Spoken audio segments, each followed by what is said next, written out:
Assalamualaikum warahmatullahi ta'ala wabarakatuh. Salam sehat untuk kita semua, salam tangguh, salam kemanusiaan, ummah unggul kebanggaan Indonesia.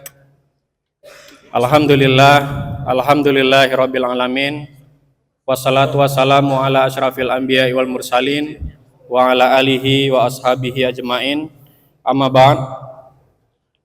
Pertama-tama dan yang paling utama, mari sama-sama kita panjatkan rasa puji dan syukur kita kehadirat ilahi Rabbi Allah Azza wa Jalla yang telah memberikan kita nikmat iman dan Islam sehingga kita dapat berkumpul di sini di masjid yang kita cintai ini, serta kembali mempertemukan kita pada bulan Ramadan yang suci ini yang penuh dengan rahmat, maghfirah atau pengampunan, dan dijauhi dari api neraka. Amin ya rabbal alamin. Serta salawat dan salam mari sama-sama kita haturkan keharibaan besar Nabi Muhammad sallallahu alaihi wasallam yang telah merubah peradaban umat manusia dari biadab menjadi beradab, dari statis menjadi dinamis, dari era kegelapan menuju terang benderangnya ilmu pengetahuan. Yang terhormat Ketua Yayasan Pendidikan Haji Agus Salim, Bapak M. Erwin Siregar SE MBA, yang kami hormati Rektor Universitas Medan Area, Bapak Profesor Dr. Dadan Ramdan, Master Engineering, Master of Science, beserta jajaran. Yang kami hormati Ketua Pengurus BKM At-Taqwa Universitas Medan Area, Bapak Dr. Zainun MA beserta jajaran. Yang kami hormati Bapak Profesor Dr. Wadni Marpaung selaku penceramah kita pada siang yang berbahagia ini, dan tentu saja seluruh jamaah muzakarah Ramadan yang dirahmati oleh Allah Subhanahu wa taala. Hadirin yang dimuliakan oleh Allah, sebagaimana yang kita tahu bahwa Ramadan itu tidak hanya mengajarkan kita untuk menahan lapar dan dahaga, tetapi Ramadan juga mengajarkan kita untuk senantiasa bersikap jujur. Kalau kata KPK, jujur itu hebat. Senantiasa mengajarkan kita untuk sabar dalam setiap situasi dan kondisi, mengajak kita untuk lebih memiliki kepedulian sosial di lingkungan sekitar, serta mampu mengendalikan hawa nafsu.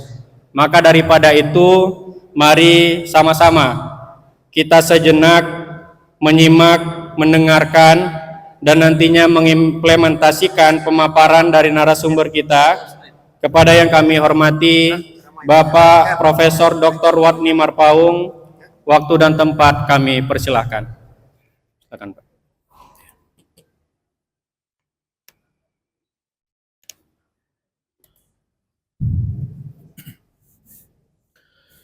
Bismillahirrahmanirrahim. Assalamualaikum warahmatullahi wabarakatuh. Hamdan wa syukran lillah, salatan wa salaman ala rasulillah, man la nabiyya ba'dah.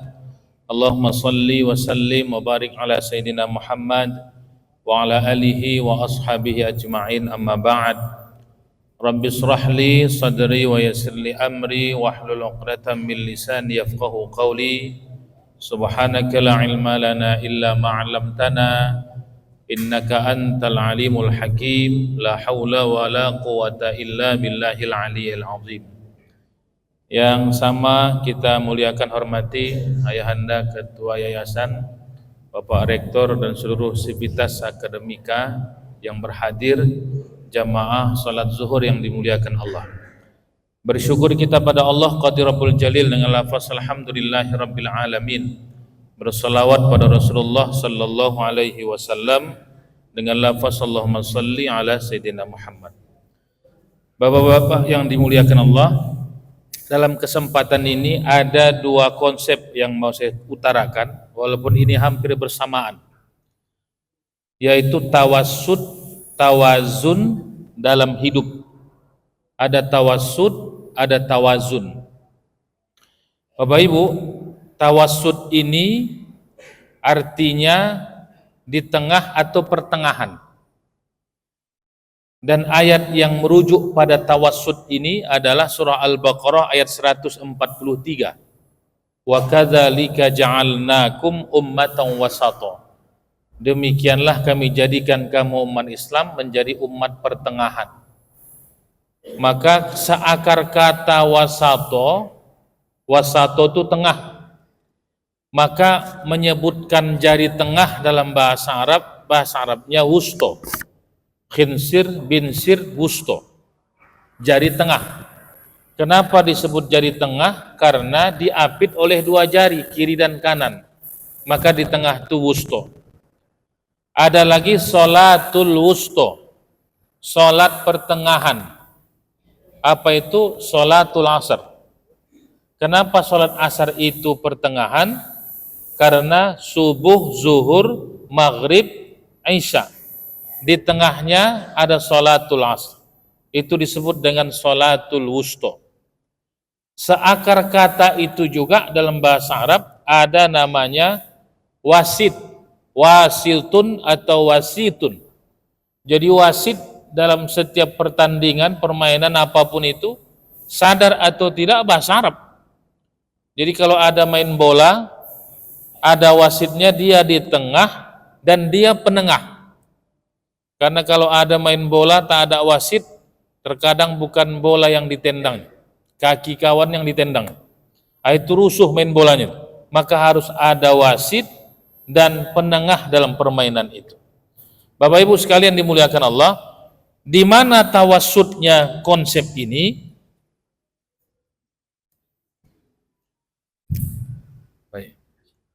Di mana tawassutnya konsep yang disebutkan oleh surah Al-Baqarah ini? Para mufassir mengatakan umat Islam itu tawassut di titik tengah bainal Yahud wan Nasara, di antara Yahudi dan Nasrani. At-Tabari mengatakan Yahudi lebih dominan pada nilai-nilai dunia, sedangkan Nasrani lebih dominan pada nilai-nilai ukhrawi. Hari ini tak bisa dibantah dunia ini, apakah Yahudi dan sebagainya, tapi itulah permainan hari ini. Ada Yahudi, Nasrani. Nah, umat Islam itu di tengah. Rabbana atina fid dunya hasanah wa fil akhirati hasanah. Maka tak boleh ada umat Islam mengatakan dunia ini biarkan siapa mengurusnya, silahkan aja. Yang penting kita bisa sholat, bisa berzikir, bisa beramal. Keliru. Karena di titik tengah, di dunia sukses, di dunia hebat, di surga jannah dia dapat. Jadi ini yang disebut dengan tawassut tadi, apa itu? Pada titik tengah. Maka kalau ingin dilihat hari ini terjemahan Kementerian Agama, tawassut ini diterjemahkan dengan moderat atau moderation. Kira-kira dalam tawassut ini Bapak Ibu adalah lebih condong, lebih mengarah pada pola pikir dan wawasan. Bagaimana dia berpikir, bagaimana wawasannya pada titik tengah. Maka setidaknya ada beberapa poin ini. Pertama ada indikator ini, memahami keragaman fikih, menghindari fanatik, terbuka melihat perbedaan, memahami teks secara komprehensif, tidak parsial, dan prinsip kemudahan. Bapak sekalian dimuliakan, saya menyebutkan dalam memahami keragaman fikih, kita umat Islam ini harus tetap dalam memahami konteks fikih itu dalam konsep tawassut. Apa yang kita maksud dengan tawassut ini dalam konteks fikih? Kalau ada berbeda pendapat dan ada dalil, kendati pun dalil itu tak sampai pada sahih, udah. Jangan menjadi pertikaian dan perpecahan, karena ada dalil dan riwayat tentang itu. Ada 2 hari yang lalu, itu kan udah beginilah zaman nih hebatnya. Ada lagi satu masjid, itu kejadiannya di Aceh, puasa ini. Gara-gara persoalan bekunut tak bekunut, rusuh sesama jamaah masjid. Itu kan kebodohan kita itu. Udah beginilah modernnya dunia ini, gara-gara yang khilaf tadi, habis rusuh satu masjid gara-gara ada bekunut, ada tak bekunut. Selama ada dalil dan pernah Rasul melakukannya dan itu menjadi wilayah khilaf, maka tawassutlah. Saya contohkan Bapak Ibu, hadis menyebutkan tentang, ini mencontohkan, maka ada satu bab dalam fik dan usul fik namanya tanawu fil ibadah. Rasul melakukan satu ibadah banyak ragam, banyak corak. Hadis yang menyebutkan dari berdiri, sujud, ada dua hadis. Rasul satu ketika begitu sujud langsung pakai telapak tangan. Satu lagi Rasul pakai lutut. Dua-dua pernah Rasul melakukan itu. Satu pakai lutut, satu pakai telapak tangan.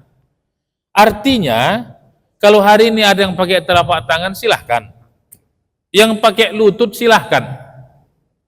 Yang tak boleh itu sujud dia tak pakai lutut, tak pakai tangan.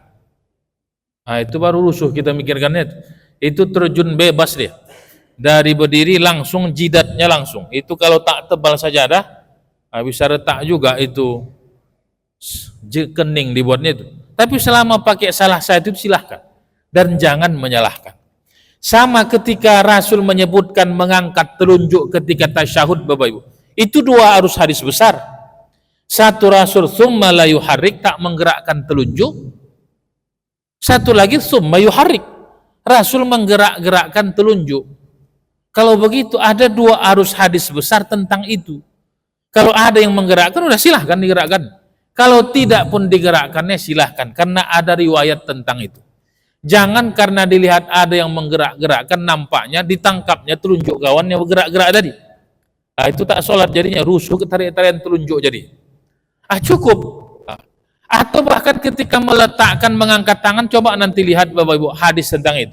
Beragam Rasul, ada yang di sini, ada yang di sini, meletakkan tangan ada yang di sini. Banyak ragam hadis tentang itu. Itu namanya tanawu fil ibadah. Kalau begitu, maka dia memahami. Ini bagian daripada indikator tawasul. Jangan dia mengatakan ini pendapatnya paling benar, orang lain salah. Dan kita tak menginginkan itu rusak silaturahim karena hal yang khilaf. Dan itu kalau dalam teori fikih sunnat. Sunnat. Mengangkat telunjuk ini Bapak Ibu hukumnya sunnat. Bagaimana orang misalnya kalau sempat nauzubillah dapat musibah putus telunjuknya. Gimana mau menggerak-gerakkan lagi dia? Atau sama juga ketika orang meletakkan tangan di sini, ini sunnat.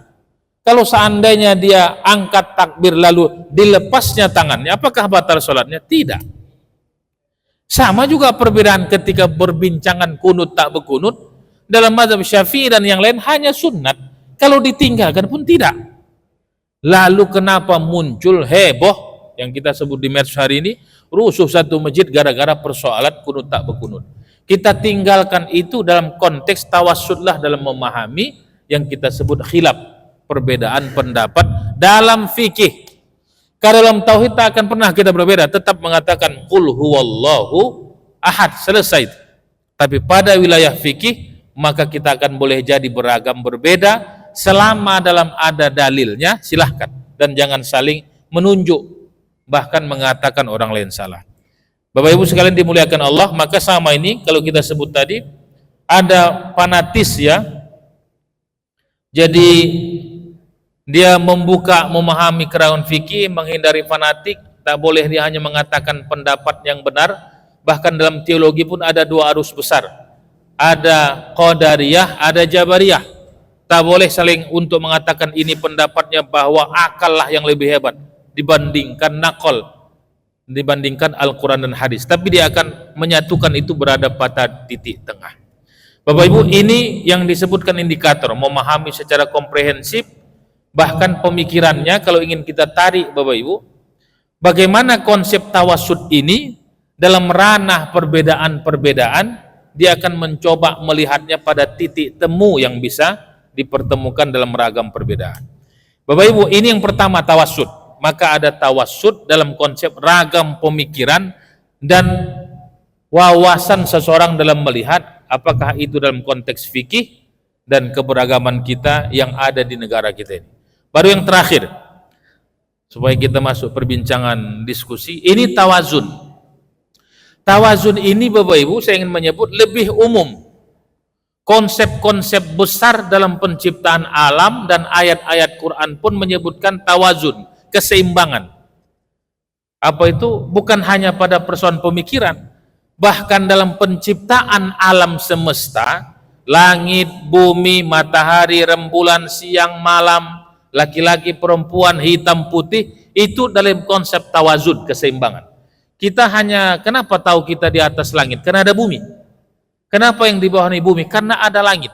Ini sama juga dengan masjid ini. Kenapa kita tahu langit masjid? Karena ada lantai masjid. Maka itu perpaduan tawazun yang Allah buat dalam konsep penciptaan alam semesta. Bahkan dalam banyak ayat tetap tawazun ini, hampir semua ayat begitu. Bapak Ibu, coba kita lihat misalnya dalam praktek ibadah, tawazun ini masuk. Ada beberapa sahabat Bapak Ibu, ada Tolhah, ada Abu Darda, ada Urwah bin Zubair, yang itu adalah sahabat-sahabat pecinta puasa, bukan Ramadan, di luar Ramadan. Sampai ada sahabat datang kepada Rasul, fisiknya kurus. Lalu kata Rasul, apakah kau sakit wahai sahabatku? Tidak, ya Rasul. Lalu kenapa fisikmu kurus? Lalu kata sahabat itu, ya Rasul, aku puasa wisol. Bukan puasa risol Bapak Ibu ya, puasa wisol. Wisol ini puasa yang bersambung terus setiap hari. Lalu dia puasa terus tanpa berbuka dan tak ada jedanya satu hari pun. Mendengar kalimat itu Rasul mengatakan, wahai sahabatku, yang paling takwa di antara hamba Allah ini aku. Dan aku tetap puasa berbuka. Jika engkau senang dengan puasa, maka ikutlah puasa saudaraku Daud. Apa itu? Puasa sunnah Nabi Daud. Hari ini puasa, besok buka, puasa buka, dan seterusnya.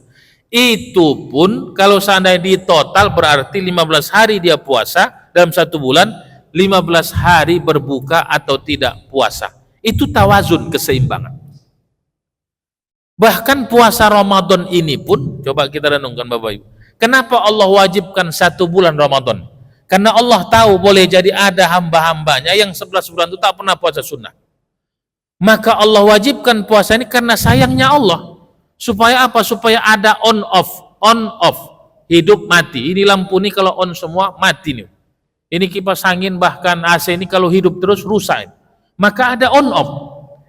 Karena 11 bulan itu dia tak pernah puasa, makan minum, maka 1 bulan itu Allah buat off. Selama Ramadan dia tak makan siang hari. Itu pun keseimbangan. Hanya siang hari yang dia tak makan, malam boleh.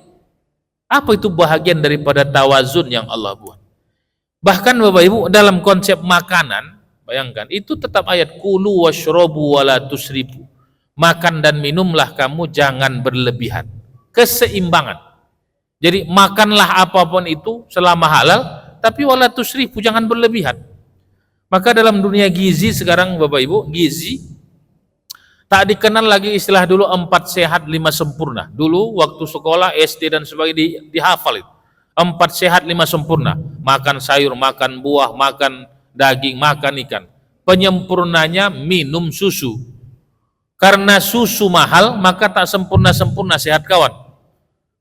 Akhirnya dihapuskan. Tak ada lagi 4 sehat 5 sempurna. Sekarang yang ada gizi seimbang. Orang yang posturnya besar dengan kecil akan beda asupan gizinya. Poinnya sama. Kalau ingin dirujuk ayat tadi, kulu washrobu wala tusrifu, jangan berlebihan. Tapi ini babnya tentang gizi seimbang, bukan cerita MBG ini. MBG lain lagi babnya. Tapi ini gizi seimbang. Wa kulu washrobu wala tusrifu. Sama dengan ayat wa mimma razaqnahum yunfiqun. Sebagian rezeki yang kami kasih, infakkan, keluarkan. Kami kasih lagi. Itu tawazun. Jadi kalau ada ayat yang banyak membincangkan infak, sedekah, wakaf, itu bukan mau memiskinkan kita. Itulah keseimbangan yang Allah buat. Harta yang diinfakkan, harta yang disedekahkan, harta yang dikeluarkan, itu laksana air yang mengalir. Air itu akan jernih, bisa digunakan minum, bisa digunakan mandi, jernih kalau air itu mengalir. Tapi kalau air itu tergenang, tumpat, tersumbat, berputar-putar, maka dipastikan dia tidak akan bisa digunakan untuk kebaikan. Bapak Ibu ingat, sama harta kita yang kita tumpuk pun itu akan mendatangkan penyakit.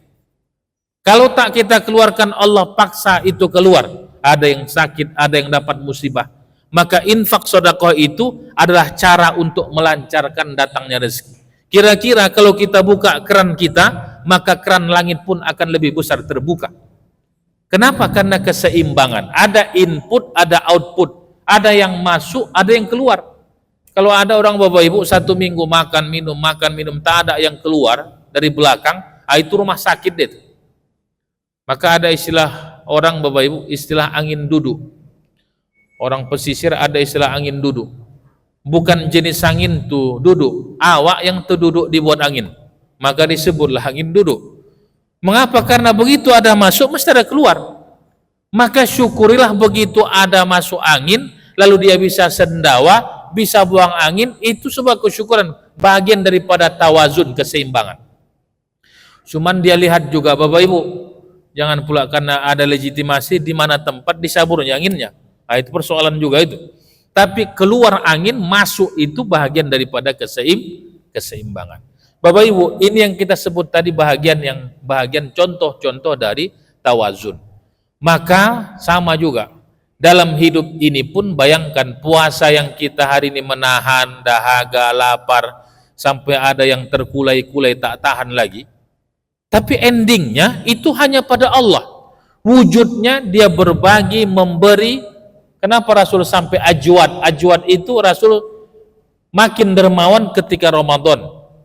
Kenapa orang yang memberi bukaan pada orang yang puasa seperti orang yang puasa pahalanya? Itu bahagian daripada hablum minallah, hablum minannas. Orang yang puasa, Allah yang ngasih ganjarannya, tapi wujudnya tercipta kesalehan sosialnya. Dia mampu memberi, dia mampu berbagi. Kalau makin bakhilnya dia dengan puasa, itu tak terwujud itu. Maka hati-hati Bapak Ibu. Ada orang boleh jadi ketika awal Ramadan masih pagi menjelang siang, dia masih aman. Masih bisa dia kendalikan nafsunya. Tapi begitu menjelang berbuka, dia dikalahkan oleh nafsunya. Maka ada orang Bapak Ibu begitu habis asar, kerja dia, rutin dia adalah wisata kuliner. Dari mulai jalan pancing sampai ke Belawan sana, dia wisata kuliner. Segala yang nampaknya enak, itulah nafsu. Jangan-jangan kita pagi menjelang siang menang lagi kita kalahkan nafsu kita. Tapi begitu sudah ba'da asar, kalah kita. Semua jenis makanan enak. Ini nanti ini enak, tak ada yang tak enak. Akhirnya dia beli semua. Apa yang terjadi Bapak Ibu? Itu akan terjadi harian bagi kita itu. Begitu azan, dia teguk satu teguk teh manis, masuk kurma, semua 10 jenis bukaan yang tadi yang enak kata nafsu itu mentah semua. Jangan-jangan itu yang terjadi pada diri kita setiap hari. Itu pun tidak tawazun. Maka nanti sampai dalam fikih Bapak Ibu, fikih, orang yang berada pada Ramadan karena tadi nafsu tadi bermain, makruh dia hukumnya kalau berwudu memasukkan air ke hidung dan masukkan air ke mulut, syiddah itu bersengatan. Sekedar aja. Kalau di luar Ramadan sunnah syiddah. Apa syiddah itu? Sampai hampir masuk ke tenggorokannya, dan kalau ke hidung istinsyak itu dia hirup sampai merah matanya, dan itu punya dampak kesehatan. Tapi kalau Ramadan makruh, bahkan bisa membatalkan. Kenapa begitu? Karena memang mainan godaan nafsu. Begitu panas terik matahari, tenggorokan sudah kering. Terkadang dia buka air keran itu waktu zuhur, air keran itu pun berubah nampaknya macam kurnia nampak. Kenapa berubah ini? Itu dah mulai. Kalau begitu nampaknya berubah, jangan lagi kumur-kumur dia. Khawatir kita 5 kali dia kumur-kumur, 2 keluar, 3 hilang. Kemana hilang? Lupa saya tadi kita. Itu Bapak Ibu, itu bahagian. Tawazunlah dalam beramal dan tawazunlah dalam hidup. Bapak Ibu, ini bahagian pengantar dari diskusi karena muzakarah ini. Sudah diingatkan Bang apa tadi, jangan lama-lama karena nanti ada muzakarah. Ada tawassul, ada tawazun. Setidaknya kata Rasul, khairul umur awsatuha. Sebaik-baik perkara urusan itu pertengahan. Tidak mutasyaddid keras kali, tak lemah kali. Tidak terlalu bebas dan tak terlalu ketat. Tidak terlalu ngotot dan tidak terlalu longgar. dalam beramal dan hidup. Wallahu a'lam bishawab. Billahi taufiq wal hidayah. Assalamualaikum warahmatullahi wabarakatuh. Waalaikumsalam warahmatullahi taala wabarakatuh. Terima kasih kami ucapkan kepada Prof. Dr. Wani Marpaung atas pemaparan yang sangat mendalam, sangat mencerahkan. Tadi izin saya mengutip beberapa intisari. Yang pertama, tawadu itu harus dibarengi juga dengan tawasud ya Pak ya. Artinya moderasi beragama tidak hanya berlaku antar agama saja, Islam dengan agama lainnya, tapi juga moderasi beragama itu juga dalam berfikih ya Pak ya. Sesama pemeluk satu agama, sesama muslim, ada yang memeluk mazhab Hanafi, Maliki, Syafi'i, Hambali. Artinya kita harus memahami teks agama itu secara komprehensif, menyeluruh, dengan tidak saling menyalahkan apalagi menyakiti sesama muslim. Tujuannya agar kita baik di dunia maupun baik di akhirat, saleh secara vertikal maupun saleh secara horizontal. Baik Prof, kita lanjut ke sesi berikutnya, yaitu sesi tanya jawab. Kami membuka kesempatan kepada jamaah di sini untuk mengajukan pertanyaan. Silakan yang ingin bertanya boleh menyebutkan nama dan juga pertanyaan yang ingin disampaikan.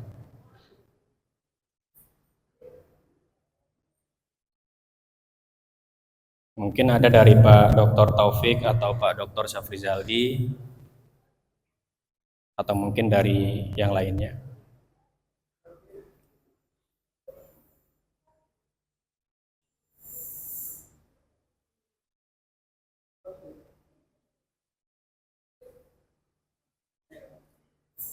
Baik, terima kasih Pak.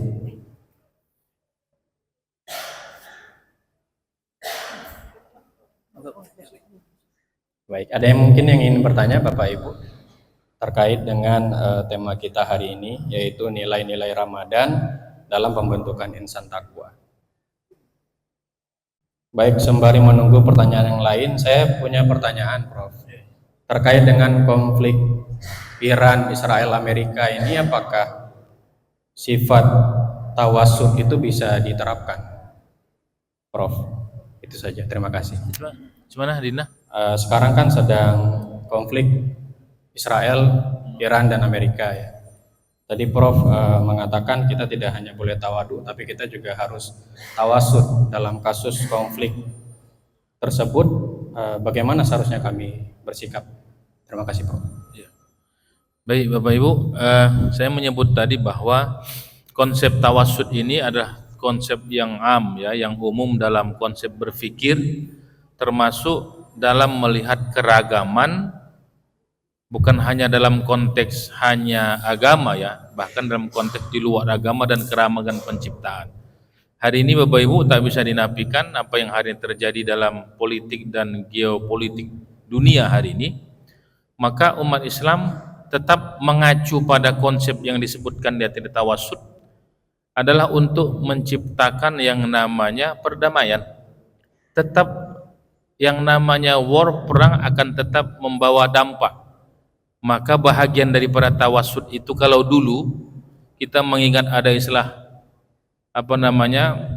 blok barat, blok timur, maka sebenarnya Indonesia itu mengambil jalan tengah, ada non blok.